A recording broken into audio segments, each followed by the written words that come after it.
Hello everyone, कैसे हैं आप सभी। आई होप बहुत बढ़िया होंगे, अच्छे से पढ़ाई भी कर रहे होंगे अपनी। तो चलिए फिर से शुरू करते हैं अपना अगला सेशन।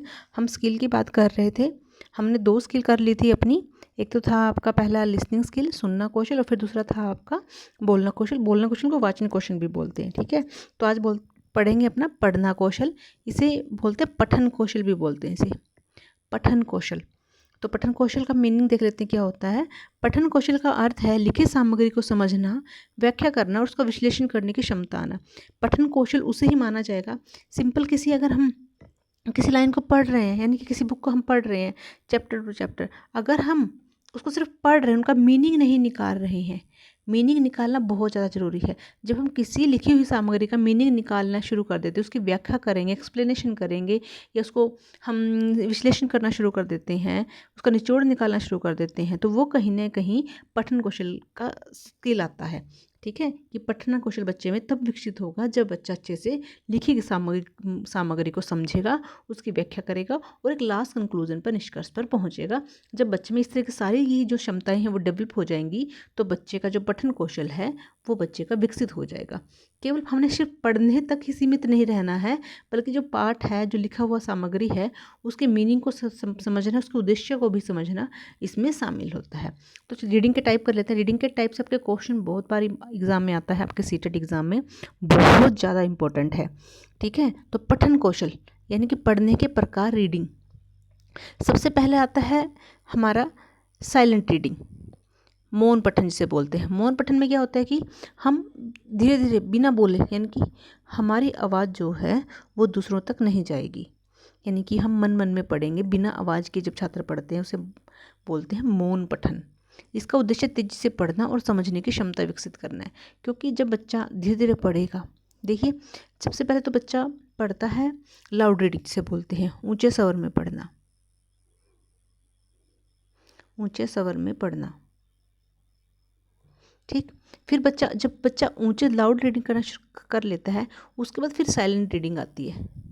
साइलेंट रीडिंग, क्योंकि जब बच्चा शुरू शुरू में पढ़ने शुरू करेगा तो पहले वो पूरी साउंड निकाल कर बोलेगा। फिर जब बच्चा पूरे सेंटेंस और वाक्य जब पूरे बनाना शुरू कर देता है अच्छे से, जब बच्चे को पहचान हो जाती है, तब बच्चा साइलेंट रीडिंग पर आता है।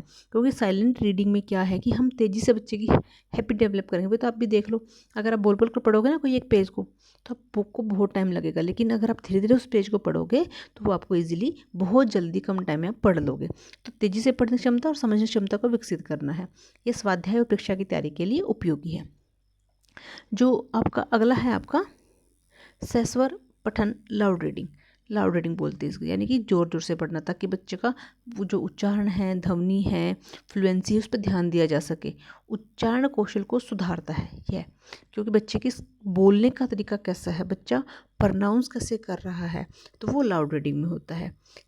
शिक्षक है जो छात्रों की जो धारा प्रवाह है, पठन क्षमता का आकलन यहाँ पर करते हैं। इसलिए चैप्टर रीडिंग करवाई जाती है स्कूलों में। हर टीचर, चाहे वो एसएसटी का हो या साइंस का हो, उन सब की चैप्टर रीडिंग करवाई जाती है।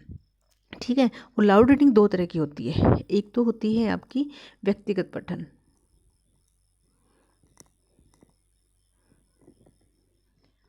एक तो होता है आपका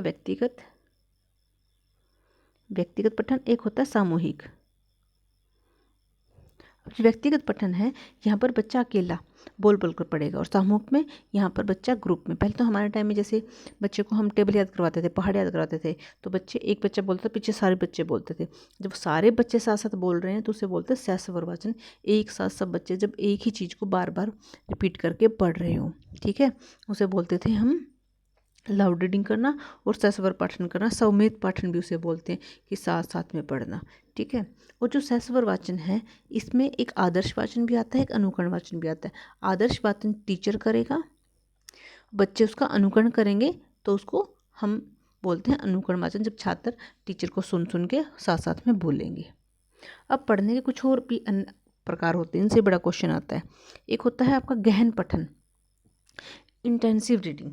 गहन पठन में क्या होता है, गहराई से समझना, पाठ को गहराई से समझना, गहन पठन, जिसमें शब्दावली, व्याकरण और संरचना का विश्लेषण पूरा किया जाता है। यानी कि हम पूरा डीप में जाकर जब हम पढ़ते हैं, उसे बोलते हैं इंटेंसिव रीडिंग, गहन पठन। जैसे कक्षा में पाठ्य पुस्तक का अध्ययन कर लिया, परीक्षा के लिए विस्तृत अध्ययन करना और भाषा की सूक्ष्म समझ को विकसित करना। फिर आता है आपका एक्सटेंसिव रीडिंग। एक्सटेंसिव रीडिंग में क्या है कि अधिक से अधिक पढ़कर भाषा की समझ, यानी कि व्यापक रीडिंग हम यहाँ पर करते हैं। हम यहाँ पर बच्चे को ज़्यादा से ज़्यादा पढ़वाते हैं भाषा की समझ को, यानी कि मात्रा पर बहुत ज़्यादा जोर दिया जाता है। और जो आपका इंटेंसिव रीडिंग है, इसमें हम मनोरंजन के लिए कहानियाँ, समाचार पत्र जो पढ़ते हैं वो भी आपकी एक्सटेंसिव रीडिंग का पार्ट है। या फ्री रीडिंग, यानी कि हम बच्चे को अपनी मर्जी से उसके रुचि के अकॉर्डिंग पढ़ने के लिए देंगे, जो बच्चे का मन करे बच्चा वही पढ़े। ठीक है, इसमें पठन गति बच्चे की और रुचि बच्चे की इसमें बढ़ती है। फिर आता है आपका स्कैनिंग रीडिंग। स्कैनिंग रीडिंग में विशिष्ट जानकारी, कोई स्पेसिफिक अगर स्पेशल हमें कोई जानकारी चाहिए होगी तो उसके लिए हम स्कैनिंग रीडिंग करते हैं। जैसे कि कोई नाम हमें ढूंढना है, कोई डेट हमने देखनी है, कोई हमने डाटा कलेक्ट करना है, तो बारीकी से जब हम किसी चीज़ को देखते हैं, स्पेसिफिक किसी चीज़ को, तो वहाँ पर हम स्कैनिंग रीडिंग करते हैं। जैसे कि टेलीफोन डायरी में कोई नंबर ढूंढना, परीक्षा में किसी प्रश्न का उत्तर खोजना, त्वरित सूचना प्राप्ति का कौशल सिखाता है। ठीक है, तो अगला है आपकी स्कैमिंग में तेज़ी से पढ़कर मुख्य मेन आइडियाज़ को जो हम समझते हैं। जैसे कि न्यूज़पेपर की कोई हेडिंग्स आपने धीरे धीरे मोटी मोटी हेडिंग पढ़ ली, फिर उनके सब हेडिंग्स पढ़ ली, या किसी बुक की कोई समरी पढ़ ली, लास्ट में कंक्लूजन पढ़ लिया, तो वो आपका स्कीमिंग रीडिंग का पार्ट है। ठीक है, तो ये चारों आपके जो हैं ये बड़े इंपॉर्टेंट हैं।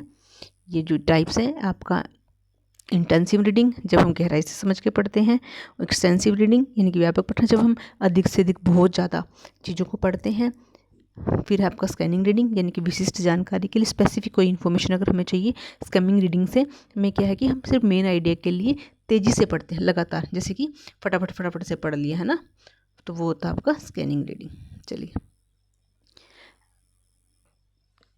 आपके ना कुछ एक इम्पोर्टेंट वर्ड्स से आते हैं जिसके प्रत्यभिज्ञान, ये किसी चीज़ को याद करके पहचानना, उसे बोलते हैं प्रत्यभिज्ञान। ठीक है, अर्थ ग्रहण करना, किसी अर्थ को ग्रहण करना, कोई वर्ड है, कोई मीनिंग है, उसके मीनिंग को समझना। मूल्यांकन तो इवैल्यूएशन पता ही होगा आपको।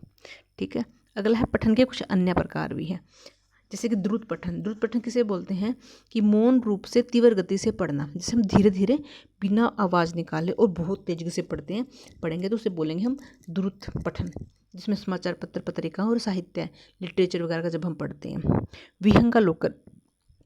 विहंगालोकन क्या है, किसी तथ्य की प्रामाणिकता जानने में सहायता और संदर्भ के ग्रंथ, किसी आवश्यक अंश को चुनकर अनावश्यक चीज़ों को छोड़ते हुए, जहाँ मेन चीज़ें होंगी वहाँ जब हम किसी प्रामाणिकता को हम सिद्ध करने के लिए चीज़ों को पढ़ते हैं, तो मेन इंपॉर्टेंट चीज़ों को, ठीक है, अनावश्यक चीज़ें हम छोड़ देते हैं, उसे बोलते हैं विहंगालोकन। अगला है आपका प्रोसेस क्या है रीडिंग का। सबसे पहले तो होता है शाब्दिक स्तर। 3 स्तर पर बांटा गया, 3 स्टेज हैं। पहले है लिटरल लेवल, शाब्दिक स्तर, सीधे तथ्यों जानकारी को जब हम समझते हैं। ठीक है, जैसे कि कहानी में कौन सा पात्र क्या कर रहा है, तो सीधे जब हम किसी जानकारी को समझने की कोशिश करते हैं जिसमें कि किसी कहानी का पात्र क्या है। फिर आता है व्याख्यात्मक, जहाँ हम गहरे कोई डीप में किसी संदर्भ को, किसी कंटेक्स्ट को समझते हैं, जैसे कि कहानी का मुख्य मैसेज क्या था, संदेश क्या था। फिर आता है क्रिटिकल, मान लीजिए किसी का इवेल्युएशन करना है, मूल्यांकन करना है, यानी कि आप लेखक के विचारों से सहमत हैं या नहीं है। ठीक है, तो क्रिटिकल लेवल पर। अब कुछ आती हैं आपकी रीडिंग स्ट्रेटजीज, कि छात्रों को पठन कौशल विकसित करने के लिए कुछ स्ट्रेटजीज हैं। स्ट्रेटजीज ये भी आपके एग्जाम में बहुत ज़्यादा आती हैं। पहली है जैसे कि पूर्व पठन गतिविधि, प्री रीडिंग एक्टिविटी, यानी कि पाठ से पहले चर्चा। क्या आप विषय के बारे में जानते हो, बच्चों से आप क्या करोगे कि आपने कोई नया चैप्टर बच्चों को पढ़ाना है, तो उससे पहले आप क्या करोगे, आप क्लास में जाकर बच्चों से उस टॉपिक से रिलेटेड, आपने पीके टेस्टिंग तो सुनी होगी। पीके टेस्टिंग ये जो हम बीएड में बच्चों के करते हैं, सिखाया जाता है कि पीके टेस्टिंग करो, प्रीवियस नॉलेज से रिलेटेड क्वेश्चन बच्चे से पूछो, उसके फिर आप अपना नया चैप्टर शुरू करो। तो यहाँ पर हम क्या करेंगे, वही पीके टेस्टिंग वाला ही काम है कि पाठ से पहले हम चर्चा करेंगे, आप इस पाठ के बारे में जानते हो, आपने क्या इसके जो शीर्षक है उनको सुना है, जो पिक्चर दी गई क्या आप इनको जो जानते हो। तो इस तरह से पाठ को पढ़ाने से पहले ही जब आप उससे रिलेटेड कुछ चीज़ें पूछते हो और उनका डिस्कशन करते हो, उसे बोलते हो पूर्व पठन। फिर पाठ के दौरान अनुमान लगाना कि आगे क्या हो सकता है, प्रश्न पूछते हो बच्चों से बीच बीच में, वो पाठ के दौरान। फिर आता है आपका पश्चात पठन विधि, पोस्ट रीडिंग, पढ़ने के बाद कि सारांश लिखना, मुख्य इंपॉर्टेंट बिंदु पॉइंट्स क्या थे, चर्चा करना, डिस्कशन करना, विश्लेषण करना कि आपको पाठ कैसा लगा, आप समझ में आया नहीं आया, तो वो आता है पोस्ट रीडिंग में। ठीक है, क्वेश्चन पूछता है आपसे इसमें भी। फिर पाठ के बीच में कौन कौन सी आपको पढ़ने में या पठन कौशल में कौन सी दिक्कतें आती, परेशानियाँ आती हैं। सबसे पहले तो बच्चे शब्दों को नहीं पहचानते, शब्दों को नहीं पहचानने की क्षमता समझता जो होती है उसे बोलते हैं डायलेक्सिया, एग्जाम में बहुत बार आता है। फिर अर्थ निकालने में कठिनाई होती है। फिर पढ़ने की गतिविधि, जब बच्चे को पढ़ाने शुरू करते हैं ना, स्किल डेवलप करते हैं, तो ये बहुत सारी दिक्कतें बच्चों को आती हैं। और इस दिक्कतों को दूर करने का सबसे बड़ा है रोल प्ले करना। सबसे बेस्ट विधि मानी जाती है बच्चे में रीडिंग कौशल को डेवलप करने के लिए। रोल प्ले, जब तक बच्चा रोल प्ले नहीं करेगा, संवाद नहीं करेगा, कम्युनिकेशन नहीं करेगा, बोलेगा नहीं, बोलने के मौके नहीं मिलेंगे, तब तक बच्चे में रीडिंग स्किल की हैबिट डेवलप नहीं होगी। फिर आता है आपके मॉडल, कुछ एक मॉडल है, ये भी आपके एग्जाम में आते हैं, जैसे कि टॉप डाउन मॉडल, एक है bottom up model. Top down model क्या होता है, पूर्व ज्ञान। इसमें क्या होता है कि सबसे पहले कविता के वाक्यों से बने शब्द और शब्दों से निकलने वाली साउंड, ठीक है, ये होती है आपकी टॉप डाउन, यानी कि ऊपर से नीचे जब हम आएंगे तो उसे टॉप डाउन। इसमें आपको पहले से ही पूर्व ज्ञान होगा टॉप डाउन अप्रोच में, ठीक है। फिर आती है आपकी बॉटम अप्रोच। बॉटम अप्रोच में क्या होगा, सबसे पहले साउंड आएगी, फिर शब्द आएंगे, शब्द से वाक्य और वाक्य से कविता। ये आपकी टॉप डाउन की अपोजिट होती है। यहाँ पर पूर्व ज्ञान होता है, लेकिन यहाँ पर आपको पूर्व ज्ञान नहीं होगा, यहाँ पर आप बच्चे को सिखाओगे, सीखते सीखते सीखते बच्चे को नॉलेज हो जाएगी, ज्ञान हो जाएगा, ठीक है। ये भी एग्जाम में बहुत पूछता है कि टॉप डाउन अप्रोच है कैसी है। कुछ एक और है आपका वर्ड, जैसे कि अर्थगत संकेत। अर्थ को समझने की प्रक्रिया को मदद करने वाले संकेत को बोलते हैं अर्थगत। भाषा कौशल की बेस्ट विधि रोल प्ले, ये हमारा हो ही गया। अब है पठन शिक्षण की कुछ एक विधियाँ, जैसे कि वर्ण विधि, प्राचीन विधि मानी जाती है वर्णों का ज्ञान, जैसे कि ए, आ, ई, बड़ी ई, वो, ये वर्णों का ज्ञान करवाना। फिर उसके बाद वर्णों के बाद आते हैं शब्द विधि, शब्द, जहाँ बच्चों को शब्दों को परिचित करवाया जाता है, कोई चित्र दिखा दिया, लेकिन ये अमनोवैज्ञानिक विधि है, ये प्राचीन विधि है वर्ण वाली।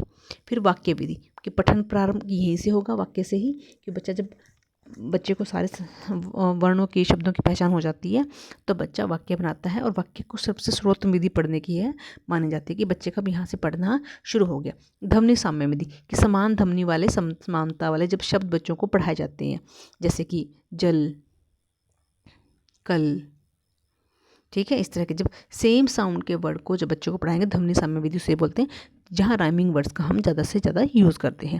फिर कविता विधि में कविता का गान किया जाएगा, सरल सेंटेंस की कविता बच्चों को पढ़ाई जाएगी, इंटरेस्ट क्रिएट किया जाएगा, रुचि बच्चे की, ताकि बच्चे की बढ़े, इसीलिए कविता विधि भी सबसे ज़्यादा इंपॉर्टेंट मानी जाती है छोटी एज पर, प्राइमरी लेवल पर। सहचार्य व संगति विधि, मॉन्टेसरी ने सहचार्य संगति विधि का प्रयोग किया था। चित्रों को और कार्ड, कोई चित्र होते हैं एक कार्ड पे और उन पर उनके नाम लिखे होते हैं, उन नाम को उन चित्रों से मिलाया जाता है, उसे ही सहचार्य साबित करना बोलते हैं। ये एक सृजनात्मकता की जो विधि है, इसमें बच्चा क्रिएटिविटी करना सीखता है। पिक्चर दिखा देंगे, नामों को अलग कर देंगे, फिर उन पिक्चर से उन नामों को मैच करवाएंगे, ठीक है, पजल्स जिन्हें बोलते हो, तो मॉन्टेसरी ने इसका यूज किया था। शिक्षक को क्या करना चाहिए, यहाँ पर मल्टी सेंसरी टेक्निक का यूज़ करना चाहिए, बहुसंवेदी शिक्षण का। छोटे छोटे टेक्स्ट से शुरुआत करनी चाहिए, जो भी टेक्स्ट बच्चों को पढ़ाओगे वो आकर्षक होना चाहिए, रोचक होना चाहिए और पठन सामग्री से रिलेट करता हुआ होना चाहिए, ठीक है। तो चलिए, ये था आज का आपका पठन कौशल। अगले एक स्किल रह गई है, वो भी मैं आपको जल्दी ही कल करवा दूँगी। क्लास बहुत दिनों बाद आई है, क्योंकि थोड़ा सा काम में बहुत बिजी, थोड़ी तबीयत भी सही नहीं थी, तो कोशिश करूँगी कि रेगुलर रहूँ अब मैं इस हफ्ते से, ठीक है। तो ऐसे ही पढ़ते रहिए, खुश रहिए आप सब। Bye, take care.